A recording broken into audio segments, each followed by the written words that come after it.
এই খাবার পানি আপনারা ওই গ্রাম থেকে আনেন তো না? নদীর পানিতেই খাই বেশি। এই নদীর পানি খান? আর এই যে ঝিলি আসলি পারে যে একটা টিউবওয়েল আছে লিয়ে আসলি পারে। এগুলা এই নদীর পানি না টিউবওয়েলের পানি? এখন ওরা রাখালে লিয়ে আসে নদীর কি কয় এটা আমি বলতে পারছি না ওরা লিয়ে আসে। ওই যে লাউ পেঁয়াজ মাঝে মাঝে রান্না করে রাত্রে রাখাল দেয়। রান্না করে খাই ওরা, এটা নাদার লোক নাই বাড়িতে, মেয়ে ছেলে অসুস্থ, কি করবে আর আপনার নাদার লোক। ওই ওই ভাতগুলা কি রাখালদের আলাদা করে নিয়ে আছে না আপনার খাতে দিতে হয়? এর ভিতরে রাখালের ভাত দিয়েছে, তারপরে আমি পাতা গুছা সকালে রাইতে না দিয়েছি লিখে নি, বুঝছেন না? ওইগুলা নিয়ে মাঠে চলে যায় নাকি?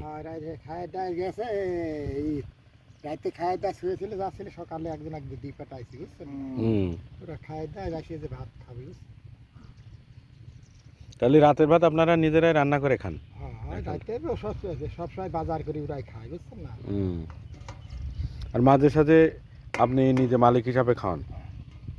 খাওয়া ওরা মনে কর যখন যা মাংস টাংস ওরা দিয়ে আসে দেওয়া হয়, বুঝছেন?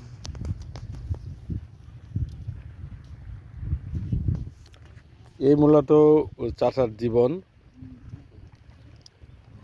পূর্বপুরুষ থেকে এই যে গরু মোষ লালন পালন করে আসছে এই কামালপুর চরে।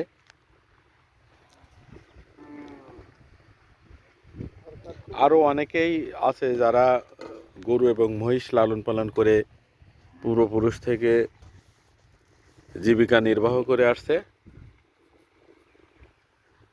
কিন্তু বর্তমানে চরের পতিত জায়গা না থাকার কারণে,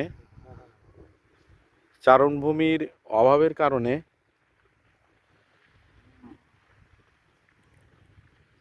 এই যে গরু মহিষ অবাধে ছেড়ে দিয়ে লালন পালন করার যে প্রথা ছিল, চিরচরিত বাংলার যে প্রথাটা দিন দিন লোপ পাচ্ছে একমাত্র চারণভূমির অভাবে।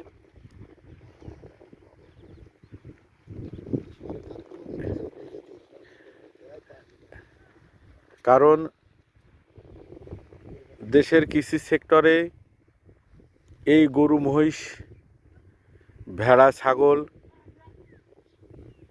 এগুলো মানুষের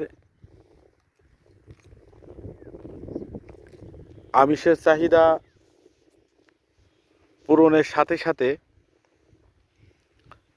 মানুষের জীবিকাও নির্ভর হয়ে থাকে। কিন্তু চর এলাকায়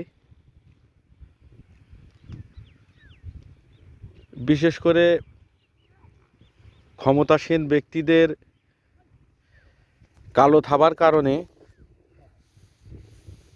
নিজের যে জমি মালিকানা যে জমি আছে সে জায়গা থেকেও তাদেরকে বাৎসরিক একটা হিস্সা দিয়েই তাদের এই জায়গায় ঘাস পালন, ঘাস চাষের সাথে সাথে পশুপালন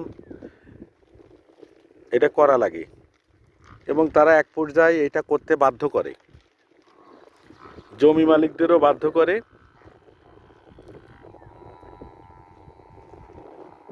সেই জন্য এই জায়গা থেকে আমাদেরকে সবাইকে আগে আসতে হবে, এবং এই যে চারণভূমিতে দেশি পশুপালন যেমন মহিষ গরু ভেড়া ছাগল এই পেশাকে টিকায় রাখতে হলে